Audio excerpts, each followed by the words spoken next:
안녕하세요. How to TAPS 리딩의 이수민입니다.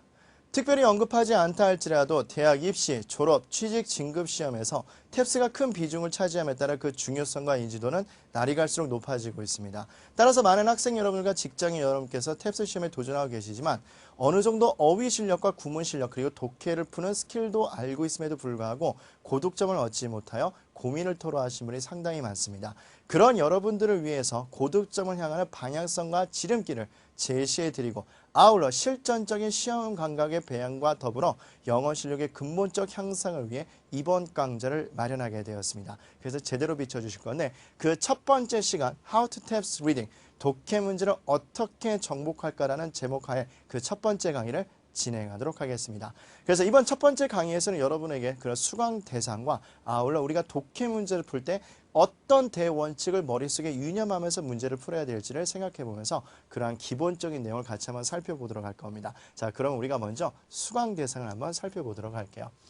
How to TAPS Reading 이 800문제는 여러분들에게 너무나 쉬운 문제 또는 쉬운 어법사항에 대한 설명은 자제할 거고 난이도가 높은 문제 또는 오답을 고를 확률이 높은 문제를 선별하여 문제풀이 강의가 이루어질 예정입니다. 따라서 어느 정도 어휘 실력과 그 다음에 구문 실력을 갖춘 수험생들에게 대단히 효율적인 강의가 될 거고요. 아울러 우리 탭스뿐만 아니라 모든 시험 과목에 또는 시험 문제를 풀 때 갖게 되는 공통된 고민들이 바로 요게 되는 거죠. 즉 시험 문제를 푸는데 시간이 부족하신 분들 또는 실전적인 독해 문제 풀이를 익히고 싶은 분들 그리고 어느 정도 독해도 되고 번역도 되고 어느 정도 문제를 푸는 요령도 알고 계시지만 항상 객관식 보기 2개에서 망설이다가 또는 혼돈을 겪으시다가 틀리신 분들에게 매우 효율적이고 상당히 중요한 강의가 될 겁니다. 아울러서 탭스 강의뿐만 아니라 영어를 공부하시는 모든 분들이 가장 궁금하게 여기는 부분이 바로 이 부분이 될 건데 바로 정독을 해야 될 부분과 스캐닝, 그죠? 그 다음에 스캐닝과 스키밍을 해야 될 부분을 정확히 구별하는 방법도 같이 한번 공부를 해볼 겁니다. 이런 걸 공부하길 원하시는 학생들께서 이번 강의를 보시다면 상당히 도움이 되는 강의가 될 거라고 확신을 합니다. 자, 그럼 이렇게 수강 대상에 대해서 말씀을 드리면 될 것 같고요. 그렇다면 항상 이수민 선생의 그 맛보기 강좌가 그랬던 것처럼 항상 이렇게 광고만 하고 끝나는 게 절대 아니죠. 우리가 어떤 것을 머릿속에 유념하면서 그리고 여러분이 잘 알고 계시겠지만 모든 영어 시험 문제에서 가장 많은 파트를 차지하고 있는 것이 바로 독해 문제가 될 건데 그 독해 문제를 풀 때 어떤 대원칙을 머릿속에 유념하면서 우리가 공부를 해야 되고 문제를 풀어야 되는지 그 대원칙을 같이 한번 공부를 한번 해보도록 하겠습니다. 자, 그러면 보도록 할게요. 많은 수험생뿐만 아니라 직장인 여러분께서 저한테 질문을 많이 합니다. 이수민 선생, 도대체 독해 문제는 어떻게 풀어야 합니까? 라고 얘기를 저한테 질문 많이 하시는데 그럴 땐 저 항상 드리는 대답이 바로 이겁니다. 다음 설명드리는 원칙을 꼭 머릿속에 유념하시면서 문제를 푸세요라고 말씀을 드려요. 그럼 대부분의 이 대답을 들으신 분들이 눈을 그냥 눈빛이 초롱초롱하고서 이야기를 듣는데 막상 그 대답을 듣고 나면 저게 뭐야? 라고 생각하시는 분들이 상당히 많습니다. 그런데 다시 한번 말씀드리지만 별거 아닌 것 같은 내용을 우리가 무시했기 때문에 즉 기본과 기초를 무시했기 때문에 속된 말 우리가 시험에서 계피를 보고 있는 거니까 여러분 지금 설명드린 거 여러분 꼭 머릿속에 유념하시면서 봐주시길 바랍니다. 그래서 독해 문제를 풀 때 가장 머릿속에 유념 대원칙을 지금부터 여러분에게만 살짝 공개하도록 하겠습니다. 자, 첫 번째 여러분들이 독해 문제를 풀 때 머릿속에 유념해야 될 가장 중요한 원칙은 뭐냐면 독해 글, 즉 독해 지문에 나와 있는 지문의 흐름의 방향성은 크게 2가지밖에 없다는 것을 반드시 명심해 주시기 바랍니다. 몇 가지밖에 없다고요? 2가지밖에 없습니다.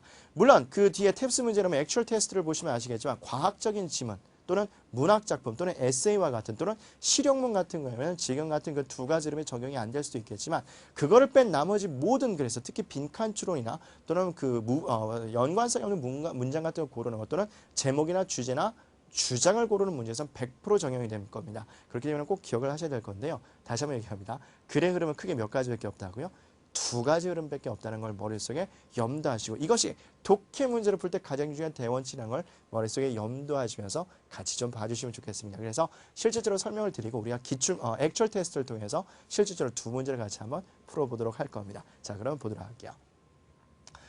첫 번째 독해 지문은 크게 2가지 흐름이 있다고 했었는데 모든 독해 지문은 공통적으로 서론에서 방향성을 제시합니다. 이 지문의 방향성을 제시한다는 게 무슨 얘기냐면 글의 주제를 대해서 얘기할 수도 있고 필자나 화자의 주장을 얘기할 수도 있고 또는 글의 소재를 알려주는 역할도 할 수 있고 다양한 기능을 할 수 있습니다. 어쨌든 간에 서론에서 그 독해 지문이 어떻게 글을 이끌어가겠다라는 방향성을 제시해 주는 경우가 대부분입니다. 그죠? 그래서 첫 번째 방향성을 제시해 주고요.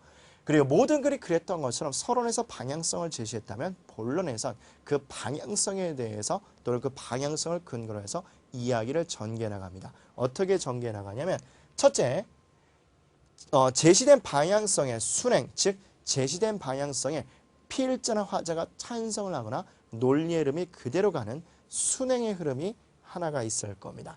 그죠?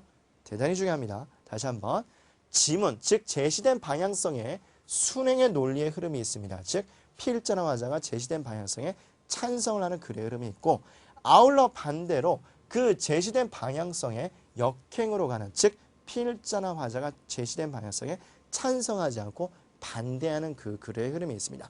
딱 이 두 가지밖에 없는데 이 두 가지만 여러분이 머릿속에 염두에 두시고 문제를 푸신다면 정말로 쉽게 독해 문제를 푸실 수가 있어요. 그래서 이 두 가지 흐름밖에 없다는 걸 기억하시면 되고요. 그리고 본론에서 순행이든 역행이든 간에 공통적으로 그거에 대한 근거를 제시할 겁니다. 여기는 뭐 설문조사나 그죠? 또는 어떤 데이터나 통계 자료와 같은 객관적인 어떤 데이터베이스를 또는 근거를 제시하는 경우가 상당히 많고 아니면 역사적인 뭐 현상이나 사건 또는 위인들의 인용 또 기타 개인의 경험담 등을 통해서 그 근거를 제시하게 됩니다. 요놈과 요놈이든지 간에 그리고 마지막에 결론 부분에선 필자나 또는 글이 말하고자 하는 그 주장이나 주제나 또는 그런 얘기를 강하게 강조를 하거나 요약을 한다는 요 두 가지 흐름이 있다는 걸 기억해 주시면 돼요.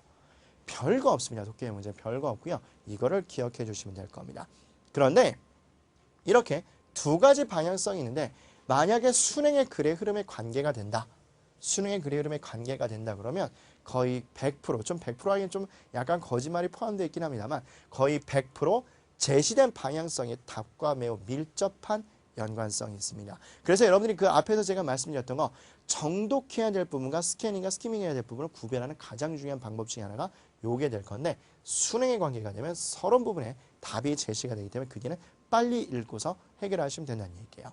아울러서 역행의 관계가 된다면 그 반론으로 드는 거 그죠? 제시된 방향성에 대해서 반론을 제기하게 될 건데 그 반론이 그 문제의 답과 매우 연관성이 높다는 걸 기억하시면 돼요. 이 대원칙 간단하지만 절대로 간과할 수 없는 이 대원칙을 머릿속에 유념하셔야지 여러분이 독해 문제를 풀 때 상당히 효율적으로 푸실 수가 있어요. 알겠죠?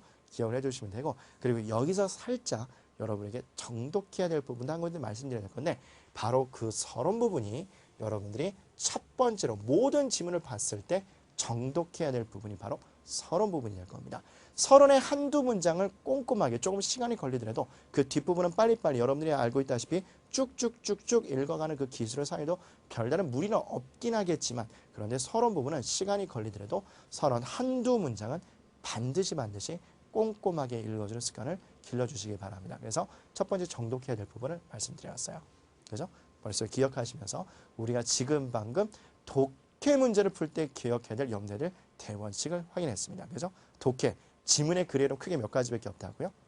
두 가지밖에 없습니다. 자, 그러면 넘어가도록 할게요. 그렇다면 우리가 방금 했던 걸 간단한 표로 그리게 되면 이렇게 될 건데 서론이 있고 순행과 역행 그리고 결론 부분이 있는데 이렇게 글의 흐름을 두 가지 흐름밖에 없다는 이러한 글의 흐름을 도대체 어떻게 알 수 있을까요? 그 글의 흐름을 알 수 있는 방법은 크게 두 가지가 있습니다. 뭐가 있냐면 첫 번째, 논리의 흐름을 알려주는 힌트가 있습니다. 여러분들이 이미 저를 만나기 전에도 많이 보셨겠지만 however, on the contrary 같은 역접을 나타내는 접속사나 접속 부사 같은 경우 그 뒤에가 답이 될 확률이 높다고 그랬었죠. 그래서 그런 것처럼 어떤 연결사와 같은 것처럼 논리의 흐름을 알려주는 힌트가 있고 아울러서 글 전체에 통틀어서 주제문을 대놓고 암시하는 문장도 있고 또는 여러분들에게 약간 난이도를 높여서 간접적으로 알려주는 그런 힌트도 있습니다. 그래서 논리의 흐름을 알려주는 힌트와 그리고 주제문을 알려주는 힌트를 제대로 파악하신다면 여기 나와 있는 이 두 가지 흐름을 쉽게 파악을 하실 수가 있고 따라서 여러분은 독해 문제를 정말로 팔짱을 끼고 약간 거만한 자세로 푸실 수가 있을 거예요. 그래서 이걸 좀 유념하시기 바라고, 그래서 오늘 그 첫 시간이지만 여러 개 많은 내용을 좀 알려드리고 싶긴 합니다만, 오늘은 그 대원칙과 함께 그 논리의 흐름 또는 글의 흐름을 알려주는 그것을 한번 공부를 해볼 겁니다. 그래서 말씀드렸죠. 이렇게 글은 크게 두 가지 흐름만 있다고 말씀을 드렸는데, 그 두 가지 흐름만 있다고 말씀드렸는데, 첫 번째 이 두 가지를 파악할 수 있는 그 힌트가 뭐냐면 논리의 흐름의 파악을 알려주는 힌트가 있습니다. 그것이 바로 여러분 잘 알고 있듯이 다음 세 가지가 있을 건데, 첫 번째 요게 있을 거예요. 즉 접속사와 접속부사가 그 역할을 합니다. 알다시피 however 아까도 얘기했었죠. 그것뿐만 아니라 therefore 같은 경우, 그죠? 그 다음에 conclusion, in conclusion 같은 경우, 그런 것도 마찬가지로 어떤 결론을 나타내게 되는 건데, 그런 접속사와 접속부사가 글의 논리의 흐름을 알려주는 가장 중요한 방향성과 나침반 역할을 할 거예요. 개인적으로 여러분들이 아마 중학생이나 고등학생 여러분께서 이 강의를 보고 계신다면, 그리고 나는 좀 기초가 부족해 라고 생각되시는 분들은 어떻게 좀 공부 방법을 권해드리고 싶냐면, 첫 번째 서론 부분 제가 정독해 볼 부분이라 말씀을 드렸었죠. 거기를 형광펜으로 한두 문장 형광펜을 하시고, 그 밑에 접속사와 접속부사는 모두 다 한번 형광펜으로 칠을 해보세요. 그럼 여러분께서 이게 마치 내비게이션을 갖고 우리가 목적지를 찾아가는 것처럼 그것이 어떤 지도와 방향성과 나침판을 알려주는 그 역할을 하기 때문에 여러분들이 쉽게 그것을 파악할 수 있을 겁니다. 그래서 한번 접속사와 접속부사를 형광펜으로 해보시면 글의 논리의 흐름을 정말로 쉽게 아실 수가 있어요. 그래서 요것이 요놈을 알려주는 가장 중요한 힌트가 될 겁니다. 아셨죠? 그 다음 두 번째, 논리의 흐름을 알려주는 두 번째 힌트 또 어떤 것이냐면 주어의 변화가 있습니다. 이건 특히 무관한 문장 고르기나 여러분 뭐 수능 같은 경우는 문장 삽입이나 문장 배열형 문제도 많이 나오고, 탭스 말고 다른 시험에 그런 게 많이 나올 텐데, 뭐 편입이나 그런 거 마찬가지로요. 주어가 변화된 부분이나 마찬가지 글의 논리의 흐름이 바뀌게 되는 경우를 암시해 주게 됩니다. 두 번째 시간에서 우리가 일상 어떤 그 사례나 예를 통해서 시작하는 경우가 있는데, 그때 상당히 많이 적용이 되긴 하겠지만, 주어가 변화된 부분, 즉 히로 갔다가 갑자기 they로 바뀐다던가 또는 we로 바뀌게 되면 그거는 일반적인 얘기를 꺼낸다는 얘기예요. 그래서 그런 주어에 민감하게 반응하게 되면 마찬가지 지금처럼 글의 흐름에 그 두 가지 변화를 쉽게 잡을 수가 있습니다. 아울러 세 번째 어떤 게 있냐면 내용이나 또는 화제가 변화되는 부분이 있습니다. 예를 들어서 어떤 내용이 예를 들면 전자오락에 대한 얘기를 하는데, 전자오락에 대한 얘기가 이렇게 가다가 갑자기 그것이 야기되는 사회적인 영향은 이렇게 해서 화제가 변환되거나 내용이 바뀌는 부분이 있어요. 그래서 이 세 가지가 이 글의 논리의 흐름을 알려주는 가장 중요한 어떤 힌트를 주는 장치가 될 겁니다. 제가 막 숨가쁘게 한 10여 분에 걸쳐서 얘기를 하고 있는데, 여러분 그게 머릿속에 남아 있어야 됩니다. 아셨죠? 대단히 중요한 내용이니까 다시 한번요. 크게 두 가지 뼈대가 있다고, 그죠? 순행과 역행의 관계, 그죠? 순행과 역행의 관계, 그것이 있고, 그리고 그것을 알려주는 장치는 요 세 가지가 있는데 아마 요것이 가장 중요하다고 말씀을 드렸을 거예요. 그죠? 그래서 기억하시면 되고, 따라서 우리가 이제 두 번째 또 정독해야 될 부분 알려드립니다. 첫 번째 서론 부분에서 제가 한두 문장은 정독을 하라고 말씀드렸었죠. 그리고 두 번째, 특히 역접을 나타내거나 또는 결론을 나타내는 그 접속사나 접속부사 뒤에 오는 문장도 마찬가지 정독을 하셔야 될 거예요. 그래서 요것만 제대로 하신다 할지라도 여러분이 시간 내 문제를 풀어서 시간 부족 현상을 거뜬히 해결할 수 있을 겁니다. 아셨죠? 자, 그럼 머릿속에 유념하면서 우리가 이 논리의 흐름을 또 알 수 있는 또 다른 중요한 힌트인 주제문 파악하는 요령을 같이 한번 보도록 하겠습니다. 주제문 파악도 마찬가지. 주제문도 여러분이 제대로만 파악하신다면 독해 문제를 풀었을 때 주제어, 핵심 주제어 한두 단어를 정확히 골라내시고 그 다음에 주제문을 정확히 파악하실 줄 안다면 솔직히 말씀드려서 독해 문제 할 때문에 고민하지는 않으실 겁니다. 우리 학생 여러분께서 정독해야 될 부분과 빨리 넘어가야 될 부분이 아마 요 주제문을 제대로 찾지 못해서기 때문일 텐데요. 제가 만약에 수능뿐만 아니라 어떤 시험 제도를 보는 학생이든 또는 직장인들에게 만약 기초를 잡아달라고 저에게 부탁을 한다면 저는 첫 번째 이렇게 할 겁니다. 어떻게 하냐면 먼저 주어 동사를 찾는 연습을 꾸준히 훈련시킬 거예요. 자, 이게 주어고 요게 동사입니다. 그리고 동사들을 통해서 어떻게 되는지 확인해 보시고요. 여기 연결사가 있네요 하면서 문장이 확장되는 것도 연습을 시킬 거예요. 그걸 우리가 구문 공부라고 할 겁니다. 그 구문 공부와 함께 제가 독해 문제를 풀 때 제가 경험상 비춰보면 가장 중요한 지름길은 뭐가 되냐면 지금처럼 주제문을 제대로 찾을 수 있느냐 없느냐가 그 사람의 즉 수험생이나 직장인 여러분들의 시험의 성공의 관건을 이것이 주한다는 걸 알게 되더라고요. 그래서 여러분에게 강조를 할 건데 이 문장에서 독해 지문에서 주제문을 제시하는 경우는 상당히 다양한 기법이 있습니다. 그건 우리가 2강과 3강과 4강을 시간이 되면 4강까지 아마 하게 될 건데 액츄얼 테스트 1을 가지고 그 전체적인 독해 문제를 푸는 요령을 여러분에게 설명을 드릴 겁니다. 물론 우리 액츄얼 테스트 앞에 그 How to Tabs 거기에 나와 있는 게 어떻게 독해 문제를 풀어야 되느냐에 대한 훌륭한 방법론이 있긴 합니다만 제가 봤을 때 그걸 이렇게 개별적으로 공부하는 것보다는 한꺼번에 통합해서 응축해서 압축해서 여러분에게 전달해 드리는 것이 더 효율적이라는 생각이 들어서 지금처럼 이렇게 묶어서 설명드립니다. 그래서 액츄얼 테스트 1을 가지고 한 3강에서 4강을 통해서 이렇게 독해 문제 푸는 요령을 설명드릴 겁니다. 이거 걱정하지 않으셔도 되고요.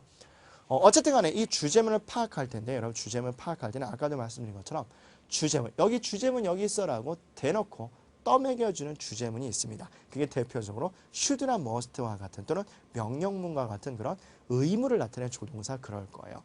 아울러서 조금 간접적으로 또는 얌전하게 어떤 주제문을 제시하는 경우가 있는데 그것이 바로 대표적인 게 it is natural이나 it is right나 it is time 대절 구문 같은 게 그렇게 될 겁니다.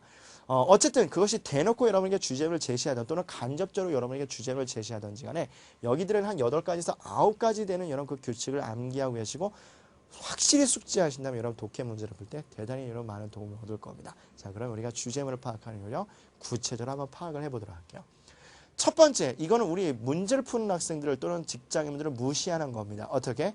주제문을 직접 떠먹여주는 힌트가 있어요. 그 대표적인 예가 바로 조동사 계열이 될 겁니다. 즉, must, should, had better. 그리고 우리 학생들이 의외로 간과를 많이 하시는데 be2 부정사도 마찬가지 의무를 나타내는 경우가 있습니다. 그죠? 이건 조금 이따 약간 오른쪽으로 이동해서 판설하긴 할 건데 지금 좀 살짝 보도록 할게요. 그래서 be2, 그 다음에 have got to 부정사. have got to 부정사는 알다시피 뭐뭐 해야 한다의 뜻이죠.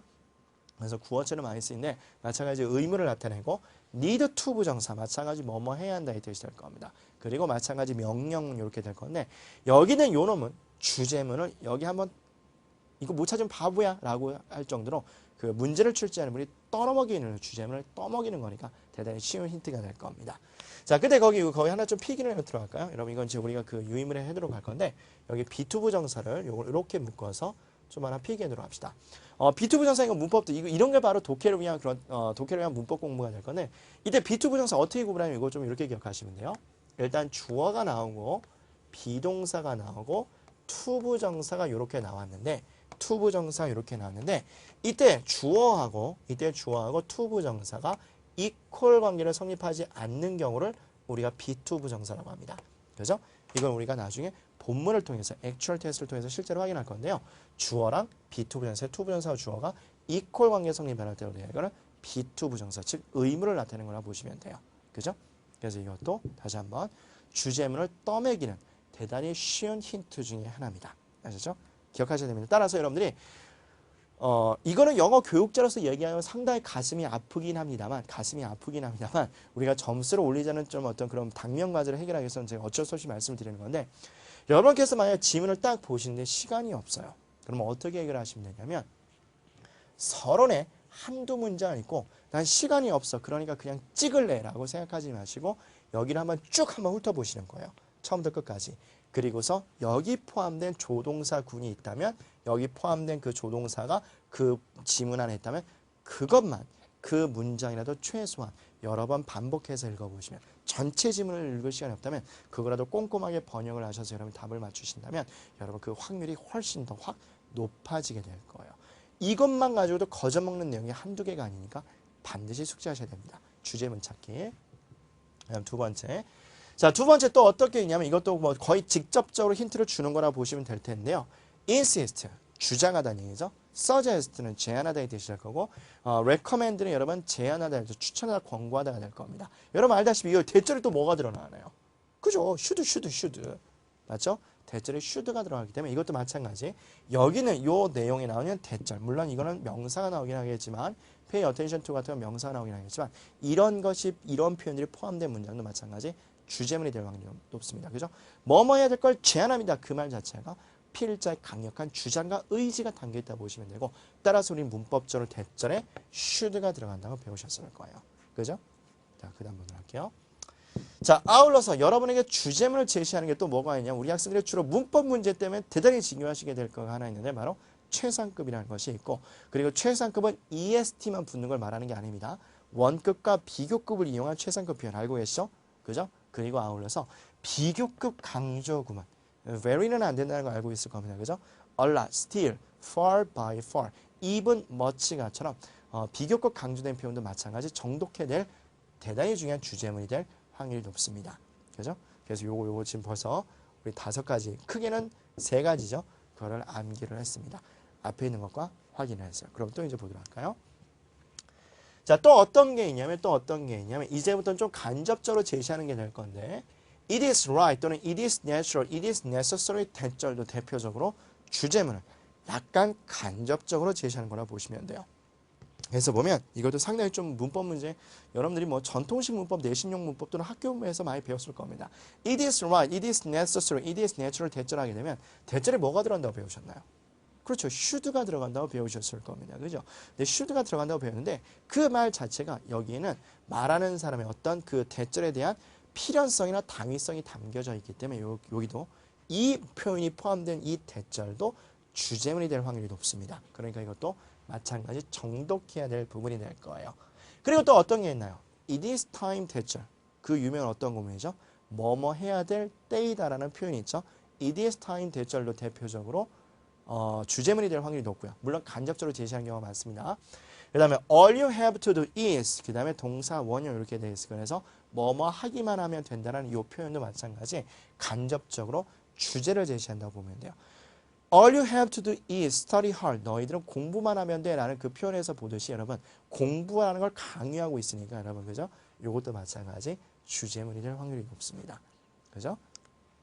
자, 그 다음에 또 그 유명한 it is that 강조 구문이 있을 거고 또는 동사를 강조하는 강조의 두가 있을 거예요.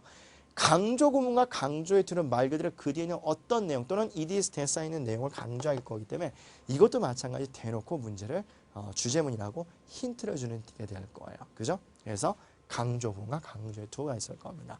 자, 여기서 잠깐 언급 좀 할까요?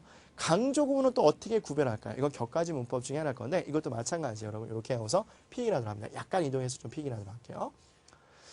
자, 그래서 it is that은 알다시피 여러분 그 가주어 진주어 구문도 있긴 한데 구별하는 건 대단히 간단합니다. 그래서 it is가 나오고 이렇게 that 요 문장이 있는데 요 it is that을 가려서 문장이 성립한다면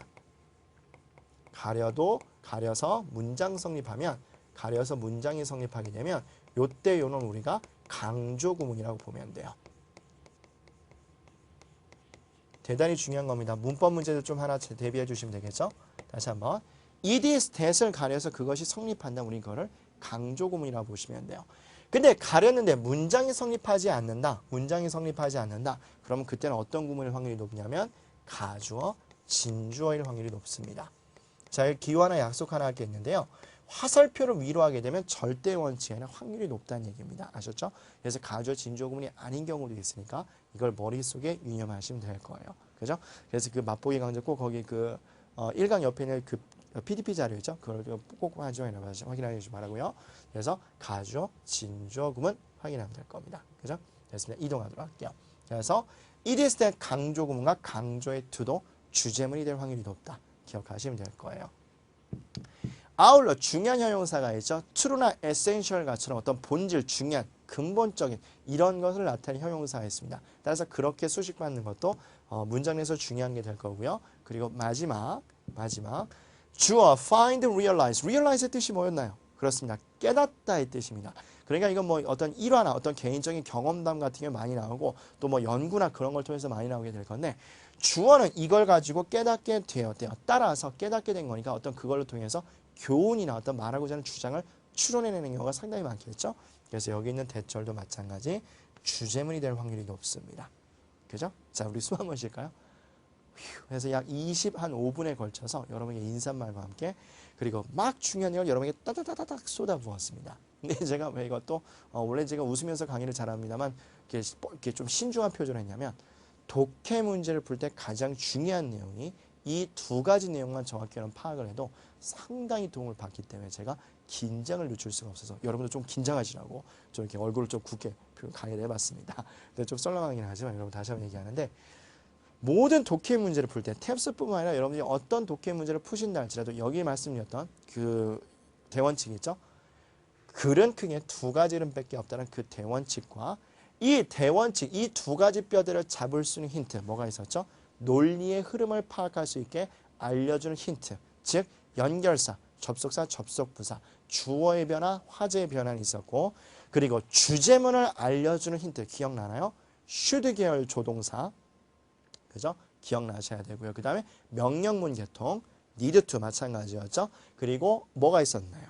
뭐 여러 가지 있었나요? 최상급도 있었고요. 원급을 이용한 최상급 표현, 그 다음 비교급 강조, 그 다음에 it is right, all you have to do, it is time, realize, 기타 등등 많은 내용이 있었습니다. 이걸 여러분께서 주제문을 찾는 걸 제대로 파악을 하신다면 여러분 다시 한번 말씀드리자면 여러분께서 영어가 탭스뿐만 아니라 모든 영어 시험이 또는 영어라는 학문과 그런 공부가 여러분에게 지겨운 내용이 아니라 상당히 즐거운 내용이 될 겁니다. 라고 안녕히 계십시오. 라고 여러분에게 인사를 드리면 상당히 뻘쭘하겠죠. 그래서 액츄얼 테스트의 1번과 2번을 가지고 직접 한번 확인을 한번 해보도록 하겠습니다. 그래서 액츄얼 테스트 1번 거기에 액츄얼 테스트 1의 1번 문제를 한번 제가 일부러 이렇게 해봤어요.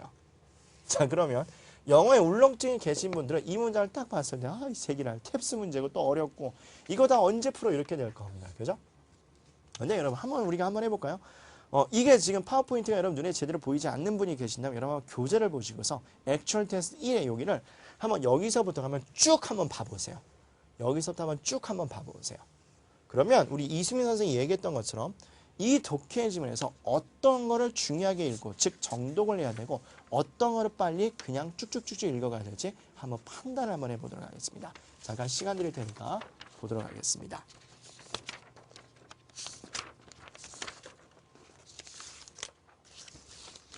보이시나요?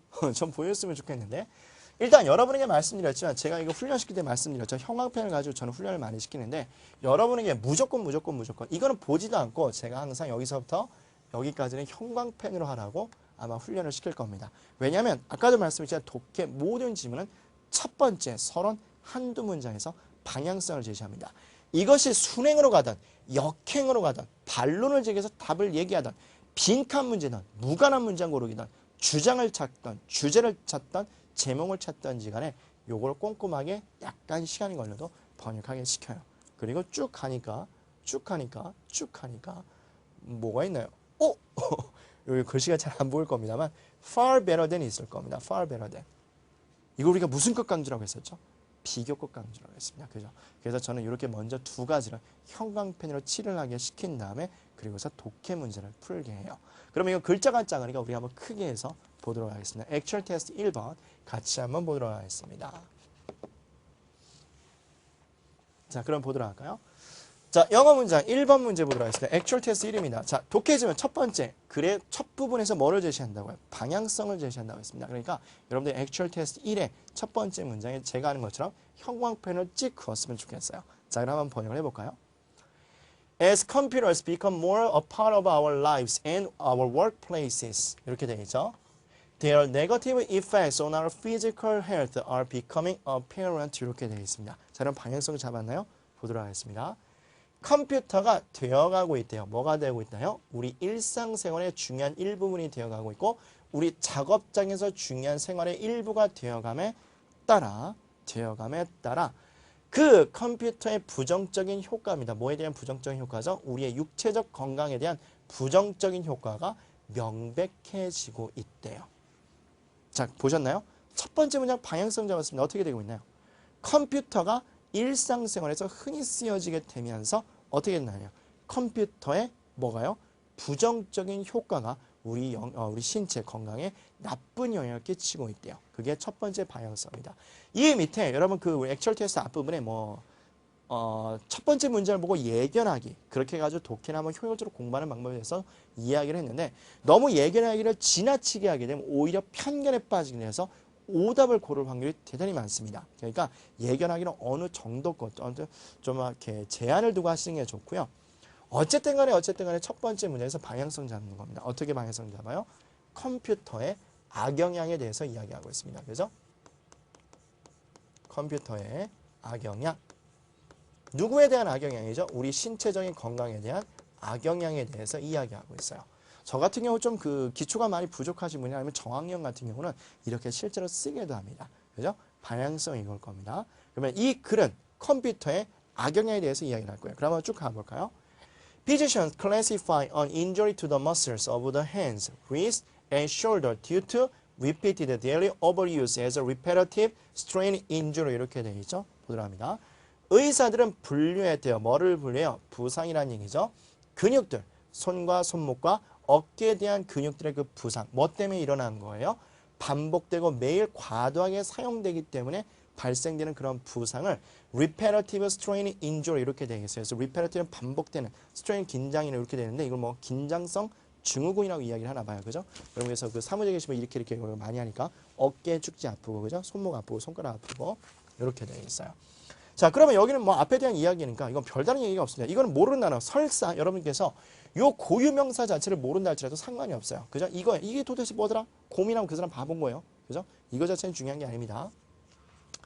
RSI develops 발전하게 된다는 얘기죠. 오랜 시간에 걸쳐서 발전하게 되고 그러한 이유로 즉 오랜 시간 걸쳐서 발전한다는 것이 may not easily be identified 구별되지 않는다는 얘기죠. 뭐 할 때까지 until after damage has occurred 이렇게 되어 있습니다. 그래서 어떤 피해 사례가 발생하기 전까지는 그 증상이 보여지지 않게 또는 인식되어지지 않고 구별되지 않게 된대요. 근데 여러분 기존에 여러분 영어 수업 아마 이렇게 많이 볼 건데 not until이 이렇게 나왔어요. not until 이렇게 나오면 이것도 몇 무장해서입니다. 물론 저도 알고 있어요. not until 구문 알고 있고 not until 도치 구문도 알고 있고 it is not until 대절도 알고 있는데 말씀드렸죠. 이거 자체는 여기서부터 여기까지는 별다른 중요한 얘기는 없어요. 그죠? 왜 중요한 얘기가 없나요? 우리는 이미 알고 있어요. 뭐를? 그 뒤에 무슨 급 강조가 나온다는 거를 지금 보시는 것처럼 비교급 강조가 나온다는 걸 알고 있다는 얘기예요. 비교급 강조. 그죠? 비교급 강조. 다시 한번 강조합니다. 비교급 강조. 그래서 prevention is far better than treatment 이렇게 되어 있죠. 그래서 뭐가 뭐보다 훨씬 더 바람직하다고요? 예방책이 치료책보다 더 바람직하대요. 다시 한번 예방책이 치료책보다 더 바람직하대요. 그래서 병에 걸려서 비싼 돈 들여가지고 병원 가서 침 맞고 물리치료 받고 그런 것보다 어떻게 하냐고요? 평소에 자세를 바로잡아서 하는 예방책이 훨씬 더 바람직하다는 얘기가 될 거예요. 그죠? 그럼 말씀드렸죠. 여러분 다시 한번 우리 앞에 들어가 볼까요? 이 중간에 이 방향성을 잡았다면 이건 쭉 빨리 가면 돼요. 왜? 우리는 아까 확인했잖아요. 뭐를? 비교급 강조. 그러니까 여러분 이게 뭐가 될 확률이 높다고요? 주제문이 될 확률이 높다는 얘기예요. 말씀드렸죠. 여러분 이렇게 우리가 정독해야 될 부분과 빨리 넘어가야 될 부분을 아신다면 여러분 대단히 효과가 좋을 겁니다. 그러면 이 뒤에는 여러분 뭐에 대해 강조한 얘기가 되겠죠? 그렇죠. 예방책에 대해서 이야기를 할 겁니다. 자, 그럼 여러분 색깔펜으로 한번 좀 체크를 해보도록 할게요. 여기 쉼표가 있습니다. 그죠? 그리고 which can이 나왔는데 여러분 이것도 관계사도 제가 문법적으로 한번 살짝 빠져보겠습니다. which를 가리면 can range에 주어가 없어요. 따라서 우리가 무슨격 관계대명사? 주격 관계대명사라고 이야기하는데 주격 관계대명사.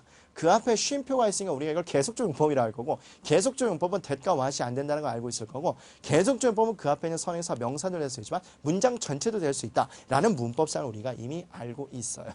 근데 문제는 뭐냐면 우리가 탭스 물론 문법 파트가 있긴 합니다만 그 문법 문제를 풀기 위해서 그런 걸 알아야 되긴 하지만 이거는 무슨 용법이라고요? 계속적 용법이다. 즉 앞에 있는 내용에 대해서 추가 설명을 하는 것뿐이에요. 추가 설명. 그러니까 가슴 아픈 건 뭐냐면 문법을 위해서 그걸 아는 것도 중요하긴 하지만 예방책이 치료책보다 더 바람직하다는 이 말에서 요거에 대한 부연 설명이니까 여기서부터 여기까지 뭐 할 필요가 없다는 얘기예요. 독해 문제를 풀 때 꼼꼼하게 번역할 필요가 없다는 얘기예요. 그냥 가볍게 지나가면 됩니다. 왜? 어차피 읽어봤자 뭐 할 거니까요. 이거에 대한 부연 설명일 거니까. 그죠? 그래서 그 치료책이나 range, 뭐뭐에 걸쳐 있다는 얘기죠. Hardware cold compresses through painkillers. 진통제뿐만 아니라 뜨거운 것들은 찬 거를 갖다 대는 거. 그 찜질하는 거겠죠. 그거와 그 다음에 물리치료 그리고 심지어 수술까지 이렇게 되어 있어요. 근데 봐봐요. 우리가 읽었잖아요. 이거 그냥 설명하는 것 뿐이잖아요. 그러니까 이거는 그냥 넘어가면 돼요. 별로 중요한 게 아니에요. 그죠? 그럼 여기가 또 중요해지겠네요. 왜? 치료책보다 예방책이 더 중요하다니까. 그러니까 어떻게 해요? Adopting better posture. 바람직한 자세를 하는 거. 그죠? 그 다음에 using an ergonomically designed workstation 이렇게 되어 있죠. 인체공학적으로 설계된 작업 환경. 그러니까 뭐 책상 그런 거 얘기하겠죠. 그리고 getting on periodically 이렇게 되어 있죠. 그래서 periodically는 정기적으로 라는 뜻이니까 정기적으로 일어나는 것이 뭐란 얘기예요? 그렇죠. 예방책이란 얘기잖아요. 그죠? 자, 그러면 몇 번이 답이 되는 거죠? 그렇죠. 그 밑에 있는 D번이 답이 될 겁니다. 그래서 D번 그 객관식 보기를 보면 Basic preventative measures anyone can take라고 해서 preventative에 여러분 거기다 중요 표시하도록 할게요. 그래서 말씀드렸지만 지금처럼 예방책이 치료책보다 더 바람직하다는 그 객관식의 그런 일관성을 유지하기 때문에 따라서 답은 D번이 될 거예요. 지금 보시는 것처럼 정독해야 돼요. 그렇다면 우리는 또 어떻게 되는 거죠? 그렇죠. 이미 답이 나왔으니까 이 밑에 거를 읽으시는 분은 안 계실 겁니다. 그죠? 왜? 우리는 답이 너무 명확하게 나와 있으니까. 그래서 이것도 구체적인 예가 될 거고요. 예를 들면, 그 다음에 여기 같은 경우에 일부러 제가 보기엔 for example 같은 게 빠졌다고 볼 수도 있을 텐데, 원래 원문에서는. 왜냐면 우리가, 많은 시험 보신 분들이 너무나 훈련이 잘 돼 있어서 for example 예는 그냥 구체적인 예가 나왔기 때문에 빨리빨리 넘어갈 수 있다는 걸 금방 아시게 될 겁니다. 그래서 이런 뭐 연결사 같은 게 생략될 수 있다고 보긴 하겠지만, 어쨌든 이렇게 되시면 될 거예요. 그럼 그 뒤에는 어떻게 한다는 얘기예요? 그냥 공부를 하는데 필요하긴 하겠죠. 그냥 넘어가시면 된다는 얘기일 겁니다. 그죠? 그래서 우리가 한 가지 살펴봤어요. 그래서 우리가 다시 한번 이제 지문을 봐볼까요? 그 깨알같이 글씨를 썼던 이 지문을 보시면 아시겠지만 시험 문제를 바로 무턱대고 덤비시기 전에 우리가 뭐를 좀 한번 쭉 훑어보자고요. 정독해야 될 부분과 그 다음에 빨리 읽어야 될 부분을 좀 파악을 하셔야 될 건데 여기서 첫 번째 어떤 게 있었죠? 앞부분을 제대로 파악하시고 그리고 여러분이 쑥 훑어가는 과정에서 비교급 강조된 요 두 개의 문장만을 가지고 그죠? 이 두 개의 문장만을 가지고 여기는 객관식 보기 답 D번을 고를 수 있다는 얘기예요. 이게 바로 우리가 독해를 문제를 푸는 가장 근본적인 이유가 될 겁니다. 아셨죠? 이러한 원칙에 따라 간단했죠? 방향성에 제시돼서 여기는 역접을 나타내는 또 역행을 나타내는 연결사나 그런 내용이 없으니까 글의 관계는 순행이 될 거고요. 그리고 비교급 강조를 통해서 객관식 답을 고려할 수 있을 거예요. 그죠? 그 다음에 우리 계속적용법 살짝 설명드렸습니다. 문법적으로는 중요할 수 있겠으나 독해 문제를 풀 때 번역할 필요가 없다. 이것도 기억하시면 될 거예요. 아시죠? 그럼 액츄얼 테스트 1번을 풀어봤으니까 자, 액츄얼 테스트 1회에 그 다음에 2번 문제도 한번 보도록 하겠습니다. 또 마찬가지 글씨가 깨알 같아요. 근데 우리 학생들께서 또는 우리 직장 여러분께서 이 문장을 보면 쪼는 경우가 대단히 많습니다. 왜 쫄죠? 저도 잘 몰랐습니다. 요거. 그죠? 이거 우리가 뭐 학명이라고 그러나요? 그래서 어떤 그런 뭐 이렇게 학문적인 명칭을 말하는 거죠. 또 보면 뭐 이것도 있고요. 뭐 같은 건가? 어쨌든 이렇게 하고. 그다음에 보니까 상당히 뭐 이런 것도 invertebrate 이런 단어도 되게 어렵습니다. 그죠? 그래서 쭉 하다 보니까 아이 새끼라 이거 뭐야 뭐 이런 것도 되게 어렵고 이걸 도대체 어떻게 풀어 이렇게 할 건데 마찬가지 말씀드려 쫄지만 않으면 여러분 먹고 들어가요. 그죠? 기선제압이라는 게 대단히 좋아하는 말 중에 하나죠. 뭐 싸움은 아니겠지만 어떤 뭐 이렇게 게임이나 아니면 그 스포츠 경기할 때 기선제압이라는 게 되게 중요하잖아요. 그래서 이런 걸 가지고 기선제압을 당하면 우리가 갖고 있는 실력도 제대로 발휘 못하는 경우가 되게 많습니다. 자, 그럼 마찬가지 시간을 잠깐 들여보도록 할 거니까 여기서 딱 봤을 때 이걸 어디 부분을 정독해야 되고 어디 부분을 빨리빨리 넘어가야 될지 한번 보도록 하겠습니다. 자, 시간 좀 드리도록 할게요.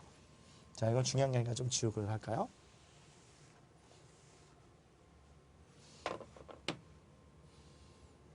눈에 보이셨으면 좋겠어요. 저는 이게 눈에 보여요. 뭐가 첫 번째 눈에 보이죠? 예시 눈에 보입니다. 예.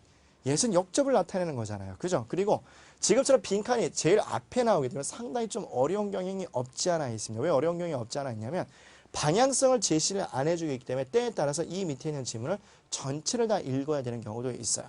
물론 탭스 출제자들께서 만점 주지 않을 거야 라는 그런 의미에서 또는 그런 의도로 여기 전체적으로 어렵게 전체를 다 읽어야지 답을 도출하는 경우도 분명히 있긴 있습니다만 어쨌든 간에 앞에 빵꾸가 뚫려 있으면 상당히 어려울 겁니다. 방향성 제시를 안 해주니까. 그런데 방향성은 제시가 안 돼 있지만 방향성 제시가 안 돼 있죠. 예시 있어요. 요놈과 요놈은 일단 무슨 관계 된다는 얘기죠? 역접 관계가 된다는 얘기요. 중요한 힌트죠. 그리고 제 눈에 이게 또 하나 보이네요. it is only. 오로지 뭐래요? 오로지 뭐래요? 그러니까 이건 강조하는 게 되겠죠. 그 다음에 그 밑에 보면 that 요게 있습니다. 그래서 이렇게 될 거고 그래서 저는 이거 보고서 이거 밑에 보면 구체적으로 다 이건 뭐 하고 있죠? 어떤 구체적인 예가 들고 있습니다. 그죠? 뭐 무척주 동물 중에서 뭐 큰 거고 눈이 뭐 제일 큰 거고 뭐 성숙하지 못한 거고 이러한 얘기가 있는데 제가 봤을 때 이걸 딱 보는 순간 아 요거 여기에 중요한 힌트가 있겠구나라고 암시를 제가 알아차릴 수가 있어요. 선생님 답지 있으니까 그렇잖아요 이 양반아 라고 이야기하실지 모르겠지만 아니요 여러분도 알 수 있어요. 왜? 지금 보는 걸 통해서 알 수 있으니까 같이 한번 보도록 할게요. 블랭크 나와 있습니다. 그러나 it is only in the past few years that scientists 뭐라고 되어 있나요? have carefully studied the morphology of various specimens of this giant of the deep, also known as the Antarctic squid 이렇게 되어 있어요. 자 그럼 봅시다. 일단 옛 첫 문장도 꼼꼼하게 읽으라고 말씀드렸을 뿐만 아니라 옛이라는 역접의 관계를 나타내는 게 이미 나왔습니다. 그죠? 그리고 it is가 나오고 그리고 그 밑에 that이 나왔는데 it is하고 that이라는데 처리하는 방법 말씀드렸죠. 독해를 위한 문법이니까 해볼게요. it is that을 가는데 문장이 성립해요. it is that을 가는데 문장이 성립합니다. 따라서 이걸 무슨 구문이 한다고요? 강조구문이라고 한다는 얘기예요. 강조구문. 그럼 어머나 어떻다는 얘기예요? 그렇죠. 여기 있는 요 내용을 강조하겠다는 얘기 아니에요. 그죠? 여기 있는 요 내용을 강조하겠다는 얘기예요. 그죠? 어떻게? only 이것도 강조하는데 only가 또 한 번 또 강조했잖아요. 강조를 2번이나 했네. 아니네요. 3번 했네요. yet이 있으니까. 그죠? yet 한 번. it is that 강조구문 한 번. 그리고 only라는 수식어와 함께 3번 강조를 했습니다. 뭐를? 최근에서야. 그죠? 뭐를? 최근에서야. 뭐를? 최근에서야라고 강조를 하고 있어요. 다시 한번. 오직 최근에서야 비로소 과학자들이 신중하게 연구하기 시작했대요. 뭐를? 그 형태. 그죠? 생긴 꼬라지가 되겠죠. 뭐에? 이러한 다양한 종. 그죠? 커다란 심연에서는 또는 뭐라고 알려진? 뭐 이렇게 남극이 되겠죠. 남극 오징어라고 알려진 그것의 형태를 최근에 와서야 연구하기 시작했대요. 다시 한번. 최근에서야 요거에 대해서 형태적인 측면을 연구하기 시작했대요. 언제서야만요? 최근에서야만이. 그러면 여기 역접의 관계가 있으니까 여기는 그걸 보지도 않고 뭐가 될 수 있어요? 그렇죠. 그럼 과거에는 알았다니 모른다는 얘기예요. 그렇죠. 잘 몰랐다는 얘기예요. 과거에는 잘 몰랐는데, 그죠? 요 종에 대해서 잘 몰랐는데, 오직 최근 몇 년에서야 비로소, 그죠? 오직 최근 몇 년 전에서야 비로소 그 형태적인 측면을 연구하기 시작했대요. 그러면 그 이전에서 몰랐다는 내용이 나오게 될 겁니다. 자, 그러면 우리 그 과감하게 한번 객관식 보기를 바로 한번 보도록 하겠습니다. 자, 뭐가 있나요? A번 볼까요? Scientists have known little about the behavior of closer squid 이렇게 되어 있죠. 그래서 have known little 거기다 밑줄 칠까요? A번 have known little. 자, have known little 이거 무슨 시제죠? 그렇죠. 현재 완료입니다. 그래서 여기서 낚이면 안 돼요. 선생님이 이거 몰랐다의 뜻이 되니까 답 A번 되잖아요. 그리고 낚이면 안 돼요. 왜? have little known은 현재 완료 시제니까 지금도 안다는 얘기 모른다는 얘기예요. 그렇죠. 모른다는 얘기잖아요. 지금도 별로 아는 게 없으니까 이것과 이것이 상충돼요. 그래서 A번은 대단히 좋은 오답 유도를 하는 겁니다. 그죠? 현재 완료의 의의를 모르신다면 A번은 그냥 탁 여러분 말대로 낚이게 될 거예요. 그죠? 최근에 그래도 어느 정도 연구가 이루어졌기 때문에 최근에는 안다는 얘기죠. 따라서 have little known 자체가 함정이라는 얘기예요. 지금도 모르고 있다는 뜻이 되니까. 그래서 다시 확인하시면 될 거고요. B번입니다. Sailors 그다음에 have told tales of colossal squid since ancient time 이렇게 되어 있어요. 이야기를 하고 있다는 얘기죠. 이야기를 하고 있지만, 그죠? 이야기를 하고 있지만 조심해야 됩니다. have told tales of colossal squid since ancient times인데 이야기는 하고 있지만, 그죠?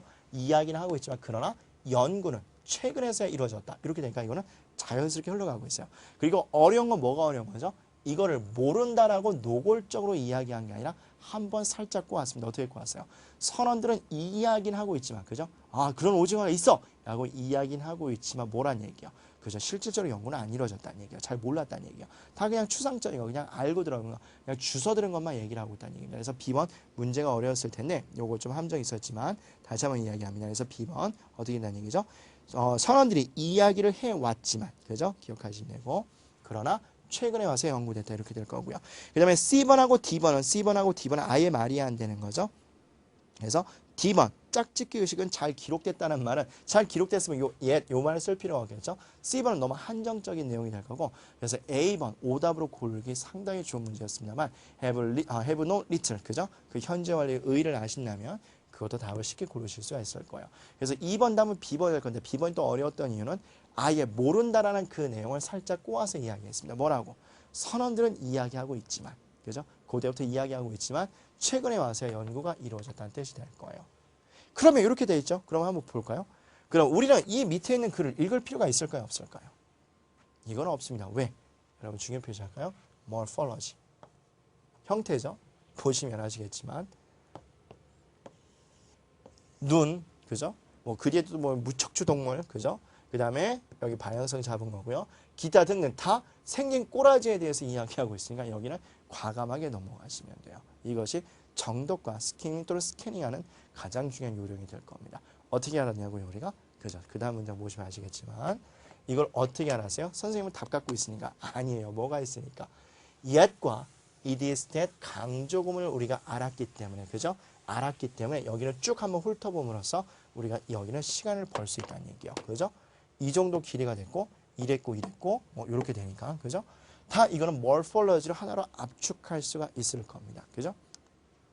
그래서 이것도 전형적으로 첫 번째 서론 부분에서 방향성을 제대로 잡은과 동시에 이놈을 강조 구문만을 안다면 쉽게 해결할 수 있는 전형적인 독해 문제였습니다. 물론 B번 객관식 보호 답을 약간 꼬은 경향도 없지 않아 있었지만 여러분 정도면 해결하실 수 있을 거예요. 그래서 오늘 그 첫 번째 시간으로서 여러분 독해 문제 어떻게 정복할 거라는 제목하에 여러분들이 알아야 될 독해 문제 풀이의 가장 중요한 대원칙과 함께 그 대원칙을 성실하게 우리가 수행할 수 있는 그런 요령 두 가지를 공부했습니다.